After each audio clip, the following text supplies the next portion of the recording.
42-year-old Cynthia Rickman, a Wisconsin mother of 3, was diagnosed with epilepsy 17 years ago when she suddenly had a seizure. When medical tests confirmed that she did, in fact, have a seizure disorder, she says she was initially angry and then became depressed. Going along with the anger, how could my body do this to me? How come my mind is malfunctioning? That kind of depression. I would say that, yeah, and it comes and goes. It's not a steady something they were going to put me on, some kind of fancy medicine for. Something I was able to kind of dig myself out of. Epilepsy is a neurological condition that occurs as a result of abnormal electrical activity originating from the brain. Brain cells communicate by sending electrical signals in an orderly pattern. In epilepsy, these electrical signals become abnormal and produce seizures. A seizure is a change in sensation, awareness, or behavior brought about by electrical disturbance in the brain. Every year, nearly 200,000 Americans will develop epilepsy for the first time.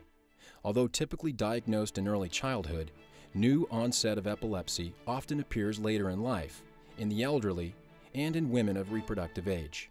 Some medications may have side effects that result in mood changes, particularly in females. 1 out of every 3 women with epilepsy suffers from depression. Some of the older medication may in fact make depression worse. For example, phenobarbital.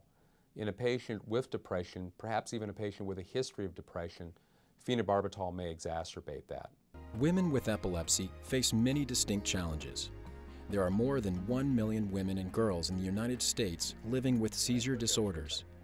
And the problems they face range from changes during the monthly cycle, which may trigger seizures, to concerns regarding birth control effectiveness and pregnancy. Close your eyes. Oh, right there. Cynthia Rickman has her seizures under control, and while her 3 children, born after she was diagnosed with epilepsy, keep her very busy, they also help to keep her life happy and very normal. Changes in medication and the support of her family got her through the rough times. Love, support. You have those things in your family, it helps.